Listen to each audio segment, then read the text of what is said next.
जय हिंद दोस्तों। एग्ज़ाम की पॉइंट में एक बार फिर से आप सभी का स्वागत है। दोस्तों आज के इस वीडियो में हम बात करेंगे उत्तराखंड का भौगोलिक विभाजन। दोस्तों उत्तराखंड का जो भौगोलिक विभाजन है, यहाँ से एग्जाम में आपको कोई ना कोई क्वेश्चन देखने को ज़रूर मिलता है। बहुत ही इम्पोर्टेंट टॉपिक है उत्तराखंड जीके के हिसाब से। तो देखते हैं दोस्तों, आज का जो पहला क्वेश्चन है, उत्तराखंड राज्य को कितने भौगोलिक भागों में बांटा गया है। दोस्तों जो उत्तराखंड राज्य है, उत्तराखंड राज्य को मुख्य रूप से 8 भौगोलिक भागों में बांटा गया है। अब ये 8 भौगोलिक भाग कौन कौन से हैं? तो ट्रांस हिमालय क्षेत्र, ग्रेट हिमालय क्षेत्र, लघु हिमालय क्षेत्र, दून और द्वार क्षेत्र, शिवालिक क्षेत्र, भावर क्षेत्र, तराई क्षेत्र और अंतिम है गंगा का मैदानी क्षेत्र। जबकि भारत को कितने भौगोलिक भागों में? 6 भौगोलिक भागों में भारत को बांटा गया है। अगला क्वेश्चन, निम्नलिखित को सुमेलित कीजिए। दोस्तों आजकल क्वेश्चन का जो ये नया पैटर्न है, निम्नलिखित को सुमेलित कीजिए। तिब्बत हिमालय के नाम से दोस्तों जो जाना जाता है वो ट्रांस हिमालय क्षेत्र को जाना जाता है। हिमाद्री के नाम से हम किसको जानते हैं दोस्तों? तो महान हिमालय क्षेत्र को जानते हैं। शिवालिक श्रेणी को क्या कहते हैं दोस्तों? बाह्य हिमालय कहते हैं। और जो सैन्य क्षेत्र है दोस्तों वो किस में है? MCT क्षेत्र के में, सेंट्रल थ्रस्ट के अंतर्गत आता है। ठीक है, तो क्या होगा ये? 2 1 4 3, 2 1 4 3 ऑप्शन ए सही होगा इसका। अगला क्वेश्चन, ट्रांस हिमालय क्षेत्र के अंतर्गत नहीं आता। दोस्तों जो ट्रांस हिमालय क्षेत्र है, ट्रांस हिमालय क्षेत्र के अंतर्गत कौन सी श्रेणी नहीं आती है? कराकोरम, लद्दाख, जास्कर, कंचनजंगा नहीं आती है, क्योंकि ये हिमालय के महान हिमालय क्षेत्र के अंतर्गत आती है। चाहे आप इसे ज्योग्राफी के हिसाब से देखो या उत्तराखंड के भौगोलिक के हिसाब से देखो, क्योंकि जो ट्रांस हिमालय क्षेत्र के अंतर्गत आती हैं उसमें कराकोरम, लद्दाख और जास्कर श्रेणी आती हैं। ठीक है, कराकोरम, लद्दाख और जास्कर श्रेणी क्या आती हैं? इसके अंतर्गत आती हैं।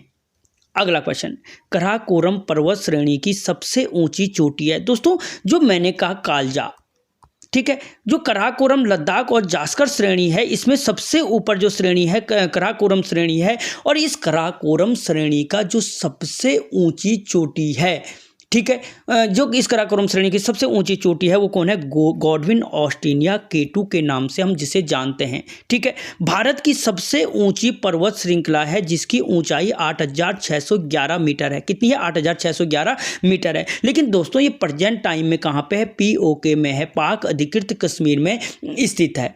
ठीक है, ट्रांस हिमालय क्षेत्र की सबसे ऊंची चोटी तो है, लेकिन कहाँ पे है? पाक अधिकृत कश्मीर में है। और इसी कराकोरम श्रेणी के तिब्बत में जो विस्तार है उसे कैलाश पर्वत के नाम से जाना जाता है, जो कैलाश मानसरोवर यात्रा चलती है जिसके लिए। क्वेश्चन दोस्तों, लद्दाख श्रेणी की सबसे ऊंची चोटी है। दोस्तों जो लद्दाख श्रेणी की सबसे ऊंची चोटी कौन सी है? तो राकापोशी है। राकापोशी श्रेणी दोस्तों लद्दाख चोटी की सबसे ऊंची चोटी है। ठीक है, लद्दाख श्रेणी में। अगला क्वेश्चन है, निम्नलिखित में से सत्य है। दोस्तों यहाँ पे मैंने कहा था कि जहाँ पे सत्य और असत्य वाला क्वेश्चन आए उसको पहले ही मार्क कर दो। ट्रांस हिमालय क्षेत्र में सर्वाधिक भूस्खलन की घटना होती है, बिल्कुल गलत है। ट्रांस हिमालय क्षेत्र में ये घटना नहीं होती है बाबू। मध्य हिमालय क्षेत्र में सर्वाधिक भूस्खलन की घटना होती है, ये बिल्कुल सही है कि जो मध्य हिमालय का क्षेत्र है वहाँ पे क्या होती है? सर्वाधिक भूस्खलन की घटना मध्य हिमालय क्षेत्र में होती है। शिवालिक श्रेणी में सर्वाधिक भूस्खलन की घटना होती है, अपने आप ही गलत हो गए। महान हिमालय क्षेत्र में सर्वाधिक भूस्खलन घटना होती है, अपने आप ही गलत हो गई। अगर कभी पूछा जाए कि सर्वाधिक भूस्खलन की घटना किस क्षेत्र में होती है, तो मध्य हिमालय क्षेत्र में सर्वाधिक भूस्खलन की घटना होती है। अगला क्वेश्चन, निम्न में से ट्रांस हिमालय क्षेत्र के अंतर्गत नहीं आता। दोस्तों जो ट्रांस हिमालय क्षेत्र के अंतर्गत लिपुलेख आता है, किंगरी बिंगरी दर्रा आता है, ठीक है, नीतिमाणा दर्रा आता है, बमोरी दर्रा नहीं आता है। बमोरी दर्रा नहीं आता है। ठीक है, कौन सा नहीं आता है? बमोरी दर्रा इसके अंतर्गत नहीं आता है। अगला क्वेश्चन, निम्न में से किस क्षेत्र में पाताल तोड़ कुएं पाए जाते हैं? दोस्तों जो पाताल तोड़ कुएं पाए जाते हैं, पता नहीं यूके SSC कितनी बार इस क्वेश्चन को रिपीट कर चुका है कि जो पाताल तोड़ कुएं पाए जाते हैं दोस्तों तराई क्षेत्र के अंतर्गत पाए जाते हैं। पाताल तोड़ कुएं किस क्षेत्र में? तराई क्षेत्र में पाए जाते हैं, जिसका निर्माण अवसादी चट्टानों से हुआ है। अगर कभी पूछा जाए तराई क्षेत्र का निर्माण किस प्रकार की चट्टानों से हुआ है, तो अवसादी चट्टानों से हुआ है। या किस क्षेत्र में दलदली मृदा पाई जाती है, तो इसी क्षेत्र में दलदली मृदा भी पाई जाती है। अगला क्वेश्चन, ट्रांस हिमालय का निर्माण किस प्रकार की चट्टानों से हुआ है? तो दोस्तों जो ट्रांस हिमालय है इसका निर्माण हुआ है अवसादी चट्टानों से। तुमने चट्टानें पढ़ी होंगी, आग्नेय चट्टानें, दूसरी अवसादी चट्टानें, तीसरे रूपांतरित चट्टानें। तो ये किसके अंतर्गत आती है? अवसादी चट्टानों के अंतर्गत आती है, जिसे परतदार चट्टान भी कहते हैं। अगला क्वेश्चन, निम्न में से भावर क्षेत्र के संबंध में असत्य कथन है। दोस्तों भावर क्षेत्र के संबंध में असत्य का, यह चंपावत से देहरादून तक विस्तृत है। बिल्कुल सही बात है कि एक छोर पे चंपावत और दूसरे पे देहरादून तक विस्तृत है। यहाँ की भूमि उबड़ खाबड़ होती है। ये भी सही है कि जो भावर क्षेत्र है उसकी भूमि क्या होती है? उबड़ खाबड़ कंकड़ पत्थरयुक्त होती है। यह कृषि के लिए अनुपयुक्त भूमि है। ये बिल्कुल सही है कि यहाँ कृषि के लिए क्या होती है? अनुपयुक्त भूमि है। ये कृषि, यहाँ पे कृषि नहीं की जा सकती है। यहाँ नदियाँ अपनी गति कम कर देती हैं। ये गलत है दोस्तों, क्योंकि यहाँ पे जो नदियाँ होती हैं वो अदृश्य हो जाती है। अगर कभी पूछा जाए कि किस क्षेत्र में नदियाँ अदृश्य हो जाती हैं, तो भावर क्षेत्र में हो जाती हैं। ठीक है, अगला क्वेश्चन, निम्न में से सत्य है। अब सत्य पूछ रहा फिर, राज्य में सर्वाधिक वर्षा महान हिमालय क्षेत्र में होती है। ठीक है, तो दोस्तों जो राज्य, ये क्या है? गलत है। राज्य में सर्वाधिक वर्षा मध्य हिमालय क्षेत्र में होती है, ये भी गलत है। राज्य में सर्वाधिक वर्षा, ये सही है दोस्तों। राज्य में जो सर्वाधिक वर्षा होती है शिवालिक श्रेणी में होती है, और ये 200 से 250 सेंटीमीटर के बीच होती है। कितनी? 200 से 250 सेंटीमीटर के बीच होती है। जबकि महान हिमालय में अगर मैं वर्षा की बात करूं तो ये 40 से 80 सेंटीमीटर के बीच होती है। और दोस्तों जो मध्य हिमालय क्षेत्र है, मध्य हिमालय क्षेत्र में जो ये मुख्य रूप से क्या होती है, जो ये हमारा मध्य हिमालय क्षेत्र है, मध्य हिमालय क्षेत्र में जो वर्षा होती है वो 160 से 200 सेंटीमीटर के बीच होती है। तो यानी जो शिवालिक श्रेणी है, आंकड़ों के हिसाब से भी देख लो तो शिवालिक श्रेणी में सर्वाधिक वर्षा होती है।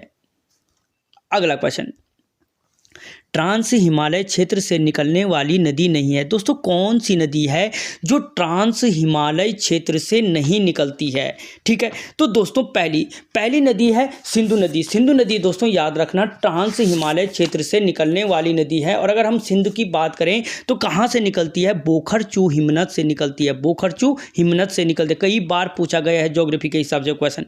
ब्रह्मपुत्र नदी दोस्तों ट्रांस हिमालय क्षेत्र से निकलती है, और कहाँ से निकलती है? तो चोमायुडुंग हिमनद से निकलती है। चोमायुडुंग हिमनद से निकलती है। ठीक है, सतलज नदी दोस्तों ये भी क्या है? ट्रांस हिमालय क्षेत्र से निकलने वाली नदी है। ठीक है, और ये कहाँ से निकलती है? तो सतलज तिब्बत के जो रकास ताल है, रकास ताल से निकलती है। जबकि रामगंगा नदी दोस्तों क्या है? ट्रांस हिमालय क्षेत्र से नहीं निकलती, बल्कि मध्य हिमालय क्षेत्र से निकलती है। और रामगंगा नदी निकलती कहाँ से है? तो उत्तराखंड का पामीर, क्या नाम है इसका? दूधातोली पर्वत श्रृंखला से निकलती है। ठीक, अगला क्वेश्चन, निम्न में से कथन असत्य है। असत्य कथन बोला, जीवाश्म की मात्रा शिवालिक श्रेणी में पाई जाती है। दोस्तों जो जीवाश्म की मात्रा है शिवालिक श्रेणी में पाई जाती है, बिल्कुल सही बात है कि जो जीवाश्म की मात्रा है, जीवाश्म की मात्रा क्या है दोस्तों? शिवालिक श्रेणी में पाई जाती है। जीवाश्म की मात्रा महान हिमालय क्षेत्र में पाई जाती है। वैसे इसका ये भी सही हो सकता है कि जीवाश्म की श्रेणी महान हिमालय क्षेत्र में, लेकिन सिर्फ ये कौन सा अच्छा असत्य पूछ रहा है। सही बात, सही ठीक है। जीवाश्म श्रेणी क्या है? महान हिमालय क्षेत्र में पाई जाती है। जीवाश्म की मात्रा दोस्तों मध्य हिमालय क्षेत्र में नहीं पाई जाती है। ऑप्शन सी सही होगा। और सर्वाधिक खनिज शिवालिक श्रेणी में पाए जाते हैं। ये भी सही है कि सर्वाधिक खनिज क्या है? शिवालिक श्रेणी में पाए जाते हैं। तो इसका ऑप्शन सी होगा कि जीवाश्म की मात्रा हम मध्य हिमालय क्षेत्र में नहीं पाई जाती है। अगला क्वेश्चन, वृष्टि छाया प्रदेश की हिमालय क्षेत्र में पाया जाता है। दोस्तों जो वृष्टि छाया प्रदेश पाया जाता है वो ट्रांस हिमालय क्षेत्र में पाया जाता है, जिसे हम तिब्बत हिमालय या 33 हिमालय के नाम से भी जानते हैं। अगला क्वेश्चन, ट्रांस हिमालय को ग्रेट हिमालय से अलग करता है। दोस्तों जो ट्रांस हिमालय है और उसको ग्रेट हिमालय से अलग कौन करता है? तो उसे सचर जोन अलग करता है। इसी को हिंज लाइन भी कहा जाता है, या हिंज लाइन अलग करता है। पता चला तुम सचर जोन पढ़ के जा रखे और हिंज लाइन आ गया। ठीक है, तो अलग करता है। अगला क्वेश्चन, राज्य में बृहद हिमालय पर्वतों की ऊंचाई है। दोस्तों उत्तराखंड राज्य के अंतर्गत जो बृहद हिमालय पर्वतों की ऊंचाई है वो 4500 से 7817 मीटर पर स्थित है। और इस 7817 मीटर जो ऊंचाई है वो किसकी है? पश्चिमी नंदा देवी पर्वत चोटी की, जो राज्य की सबसे ऊंची पर्वत श्रृंखला है। अगला क्वेश्चन, राज्य में महा हिमालय क्षेत्र का विस्तार कितने जनपदों में है? तो दोस्तों राज्य के अंतर्गत जो महान हिमालय क्षेत्र है, जिसे मैंने क्या कहा था, हिमाद्री भी कहा जाता है, जिसे उच्च हिमालय के नाम से भी जानते हैं, उसका विस्तार 6 जनपदों में है। और इन 6 जनपदों में ऊपर से देखते चले आना, लेफ्ट से उत्तरकाशी हो गए, ठीक है, टिहरी हो गए, रुद्रप्रयाग हो गए, चमोली हो गए, पिथौरागढ़ हो गए, ठीक है, ये मुख्य जनपद इसके अंतर्गत आते हैं। अगला क्वेश्चन, सबसे कम वर्षा किस हिमालय क्षेत्र में होती है? तो दोस्तों जो सबसे कम वर्षा होती है महान हिमालय क्षेत्र के अंतर्गत होती है। और इसके मैं आंकड़े पहले भी बता चुका हूं कि जो यहाँ वर्षा होती है 40 से 80 सेंटीमीटर होती है, जबकि सर्वाधिक वर्षा शिवालिक श्रेणी में होती है। अगला क्वेश्चन, महान हिमालय क्षेत्र की सबसे ऊंची चोटी है। दोस्तों चैनल सब्सक्राइब कर लो यार, इतनी मेहनत की जा रही है। महान हिमालय क्षेत्र की जो सबसे ऊंची चोटी है दोस्तों, किसकी पूछ रहा है ये? महान हिमालय क्षेत्र के अंतर्गत पूछ रहा है, ठीक है। याद रखना, कराकोरम श्रेणी की मैंने इसीलिए पहले बोला, ट्रांस हिमालय की कौन सी है, लद्दाख श्रेणी की कौन सी है। अब पूछ रहा है ये महान हिमालय क्षेत्र की सबसे ऊंची चोटी कौन सी है? तो कंचनजंगा महान हिमालय क्षेत्र की सबसे ऊंची चोटी है। कंचनजंगा दोस्तों आपके कहाँ पे है? तो जो कंचनजंगा है दोस्तों आपके कहाँ पे? सिक्किम के अंतर्गत आता है कंचनजंगा, ठीक है। देखो महान हिमालय क्षेत्र की सबसे ऊंची चोटी पूछने, राज्य में नहीं पूछा, तो अगर राज्य में नहीं लिखा है तो पेपर में इसका आंसर सिक्किम हो, ये कंचनजंगा हो जाएगा। कंचनजंगा कहाँ पे है? सिक्किम में स्थित है। भारत की सबसे ऊंची पर्वत चोटी है और इसकी ऊंचाई 8586, कहीं पे 98 भी दे रखा है, ठीक है, 8586। लेकिन अगर राज्य के अंतर्गत महान हिमालय क्षेत्र की सबसे ऊंची चोटी पूछे तो फिर नंदा देवी पश्चिमी इसका आंसर होगा, जो कितनी है? 7817 मीटर पर स्थित है। दो अलग अलग क्वेश्चन है, राज्य में है या देश में, ठीक है। अगला क्वेश्चन, महान हिमालय क्षेत्र में अस्थायी हिमरेखा कितनी ऊंचाई पर पाई जाती है? तो दोस्तों जो महान हिमालय क्षेत्र में अस्थायी हिमरेखा पाई जाती है वो 4000 मीटर पर पाई जाती है। कितने पे? 4000 मीटर पे। अगला क्वेश्चन, बृहद हिमालय क्षेत्र की मुख्य जनजाति है। दोस्तों बृहद हिमालय क्षेत्र की जो मुख्य जनजाति है वो भोटिया जनजाति है। कौन सी है? भोटिया जनजाति है बृहद हिमालय क्षेत्र की। भारत की सबसे प्राचीन जनजाति भी कौन सी है? भोटिया जनजाति है दोस्तों, ठीक है। महान हिमालय क्षेत्र की भारत की सबसे प्राचीन जनजाति जो मुख्य रूप से पिथौरागढ़, जहाँ पे इन्हें सोका या जोहरी कहते हैं, चमोली जहाँ पे इनको क्या कहते हैं? मारछा या तोलछा कहते हैं, उत्तरकाशी जहाँ पे इनको जाड़ के नाम से जानते हैं, पाई जाती है।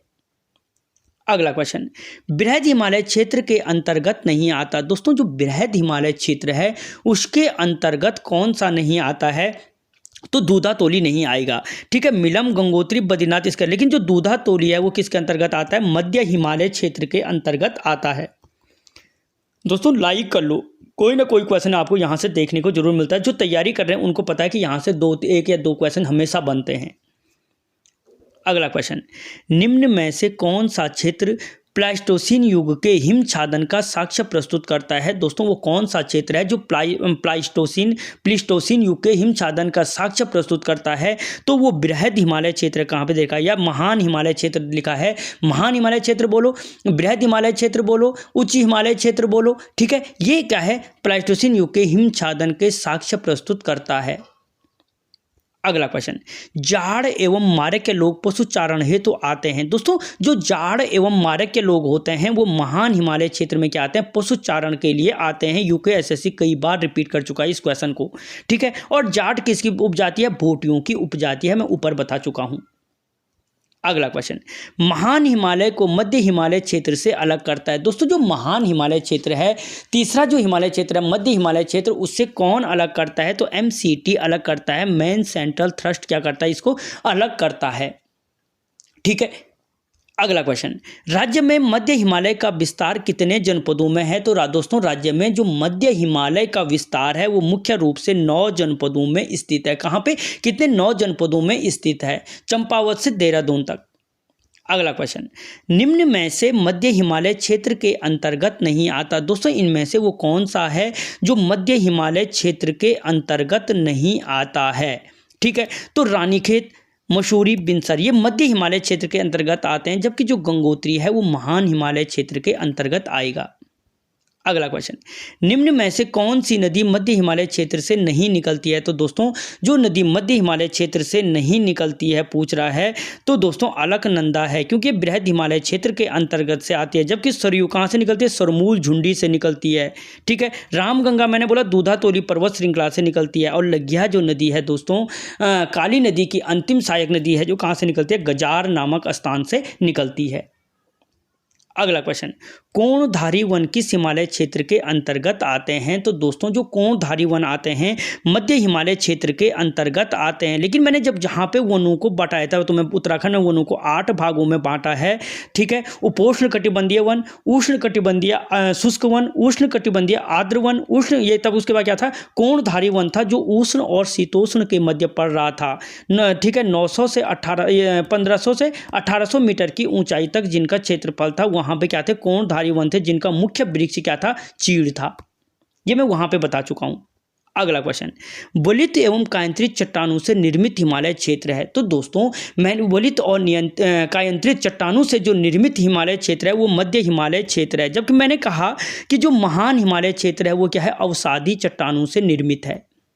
ठीक है, अगला क्वेश्चन, मध्य हिमालय क्षेत्र में औसत वर्षा होती है। तो दोस्तों जो मध्य हिमालय क्षेत्र है यहाँ पे 160 से 200 सेंटीमीटर वर्षा होती है, जबकि महान हिमालय क्षेत्र में 40 से 80 सेंटीमीटर वर्षा होती है। अगला क्वेश्चन, प्री कैम्बियम के पैलियोजोइक काल में किस हिमालय क्षेत्र का निर्माण हुआ है? तो दोस्तों प्री कैम्बियम के पैलियोजोइक काल में जो निर्माण हुआ है वो मध्य हिमालय क्षेत्र का निर्माण हुआ है। जो मध्य हिमालय क्षेत्र का निर्माण अगर पूछा जाए कब हुआ है, तो प्री कैम्बियम के पैलियोजोइक काल में हुआ है। अगला क्वेश्चन, लघु हिमालय को शिवालिक श्रेणी से अलग करता है। तो दोस्तों जो लघु हिमालय है, लघु हिमालय को शिवालिक श्रेणी से अलग कौन करता है? तो मेन बाउंड्री फॉल्ट करता है। जबकि मेन सेंट्रल थ्रस्ट क्या कर रहा था कि महान हिमालय को मध्य हिमालय क्षेत्र से अलग कर रहा था। सचर जो उनका क्या कर रहा था? ट्रांस हिमालय क्षेत्र को महान हिमालय क्षेत्र से अलग कर रहा था। अगला क्वेश्चन, पशु चारकों का स्वर्ग कहलाता है। दोस्तों जो पशु चारकों का स्वर्ग कहलाता है वो किसको कहा जाता है? तो बुग्याल क्षेत्र को कहा जाता है। ठीक है, और बुग्याल क्या होता है दोस्तों? जो स्नो लाइन और टिम्बर लाइन के मध्य का जो ये भाग होता है, ये भाग कहलाता है दोस्तों क्या? बुग्याल। स्नो लाइन हो गई जिसके नीचे बर्फ नहीं मिलती है, और टिम्बर लाइन हो गई जिसके ऊपर पेड़ नहीं पाए जाते। इन दोनों के बीच का जो क्षेत्र है वो क्षेत्र कहलाता है दोस्तों क्या? बुग्याल। अगला क्वेश्चन, राज्य में बुग्यालों को नहीं कहा जाता। दोस्तों उत्तराखंड राज्य के अंतर्गत जो बुग्यालों को कहा जाता है पयार, अल्पाइन, पाश्चर, मीडो, ठीक है, इन नामों से जाना जाता है। जबकि थच नहीं कहा जाता है, क्योंकि जो बुग्यालों को थच कहा जाता है वो हिमाचल प्रदेश के अंतर्गत कहा जाता है, और जो मर्ग कहा जाता है वो JNK के अंतर्गत, जम्मू और कश्मीर के अंतर्गत कहा जाता है। ठीक है, अगला क्वेश्चन, दोस्तों मैं बुग्यालों वाले चैप्टर को पूरा कवर करा चुका हूं। अगर आपने वीडियो नहीं देखा तो देख सकते हो। बुग्यालों में पशु चारकों को किस नाम से नहीं जाना जाता? ये UKSSC बहुत बार पूछा चुका है कि जो बुग्यालों में पशु चारक होते हैं उनको किस नाम से नहीं जाना जाता है? तो दोस्तों उनको अनवाल, बकरखाल, लुद्या, गद्दी, ठीक है, लुद्या, गद्दी, पालसी, इन नामों से जाना जाता है, जबकि बनचर के नाम से नहीं जाना जाता है। अगला क्वेश्चन, दूधा तोली पर्वत श्रृंखला निम्न में से किस जनपद में स्थित नहीं है? तो दोस्तों दूधा तोली जो पर्वत श्रृंखला है जिसे उत्तराखंड का पामीर के नाम से जाना जाता है, ये आपके चमोली, अल्मोड़ा और पौड़ी में स्थित है। चमोली, अल्मोड़ा, पौड़ी में स्थित है, बागेश्वर जनपद के अंतर्गत नहीं है। अगला क्वेश्चन, निम्न में से किस नदी का उद्गम स्रोत दूधा तोली पर्वत श्रृंखला नहीं है? दोस्तों दूधा तोली पर्वत श्रृंखला से कितनी नदियां निकलती हैं? तो 5 नदियां निकलती हैं। पश्चिमी रामगंगा, बिन्नो, पूर्वी न्यार और पश्चिमी न्यार, और एक आटा घाट, ये 5 नदियां यहाँ से निकलती हैं। जबकि कोसी नदी कहाँ से निकलती है? धार, पानीधार पहाड़ी बागेश्वर से निकलती है। राज्य में 168 किलोमीटर इसकी लंबाई है, और सुल्तानपुर से राज्य से बाहर निकल जाती है। ये मैं पूरा नदी तंत्र कवर करा चुका हूँ। अगला क्वेश्चन, उत्तराखंड का पामीर के नाम से किसे जाना जाता है? अभी बोला मैंने, दूधा तोली पर्वत श्रृंखला को जाना जाता है, जो राज्य के 3 जनपदों में स्थित है, जहां जिससे 5 नदियां निकलती हैं। अगला क्वेश्चन, दून और द्वार क्षेत्र में पाए जाते हैं। दोस्तों दून और जो द्वार क्षेत्र पाया जाता है ठीक है। ये बृहद हिमालय और मध्य हिमालय के बीच पाया जाता है, बिल्कुल गलत बात है, क्योंकि बृहद हिमालय और मध्य हिमालय के जो बीच क्षेत्र पाया जाता है उसे MCT कहते हैं, और इसके अंतर्गत जो समतल भाग होता है वो सैण कहलाता है, जिसके अंतर्गत हमारा गैरसैण आता है। मध्य हिमालय और शिवालिक श्रेणी के बीच पाया जाता है, बिल्कुल सही बात है। मध्य हिमालय और शिवालिक श्रेणी के बीच का भाग ही क्या कहलाता है? दून और द्वार क्षेत्र के नाम से जाना जाता है। अगला क्वेश्चन, पाटली दून और कोटा दून स्थित है। दोस्तों जो पाटली दून है और कोटा दून है वो आपके नैनीताल जनपद में स्थित है। किस जनपद में? झीलों की नगरी नैनीताल में स्थित है, जिसकी खोज CP बैरन ने 1841 में की थी और अंग्रेजों ने इस पर कब्जा 1843 में कर दिया था। ठीक है। अगला क्वेश्चन, कोठारी दून और चोखम दून किस जनपद में स्थित है? तो दोस्तों कोठारी दून और जो चोखम दून है वो आपके पौड़ी जनपद में स्थित है, जिसकी स्थापना कब की गई थी? 1840 में की गई थी। 1840 में क्या किया गया था? ब्रिटिश गढ़वाल की राजधानी श्रीनगर से पौड़ी स्थानांतरित की गई थी। अगला क्वेश्चन, दून और द्वार क्षेत्र में किस प्रकार की जलवायु पाई जाती है? दोस्तों जो दून और द्वार क्षेत्र होते हैं वहां पे उपोष्ण जलवायु पाई जाती है, जबकि जो बुग्याल वाले क्षेत्र में अगर कभी पूछे किस प्रकार की जलवायु पाई जाती है तो अल्पाइन जलवायु पाई जाती है। ठीक है।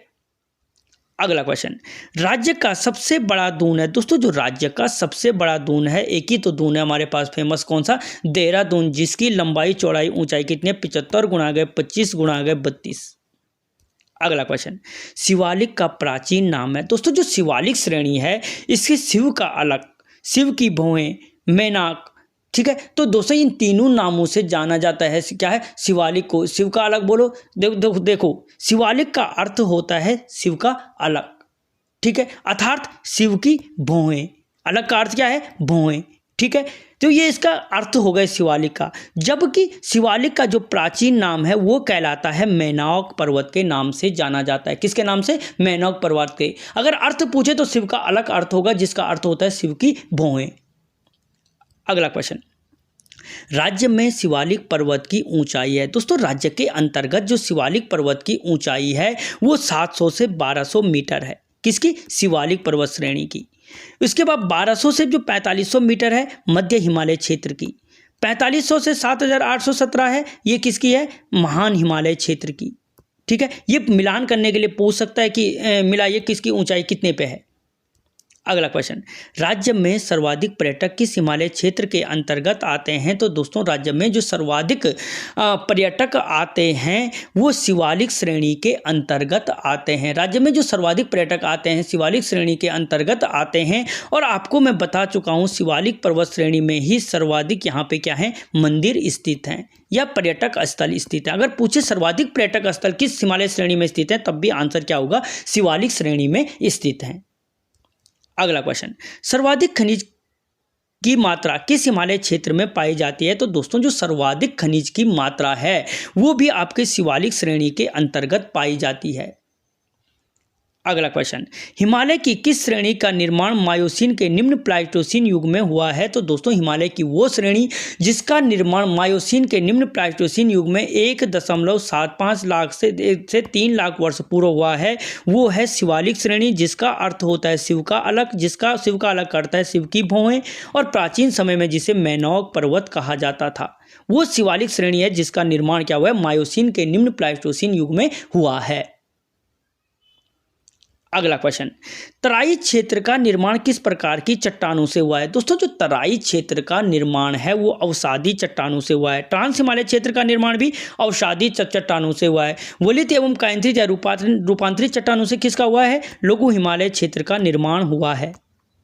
ठीक दोस्तों, जहां पे जितना याद आ रहा है ज़्यादा से ज़्यादा कवर कराने की कोशिश कर रहा हूं।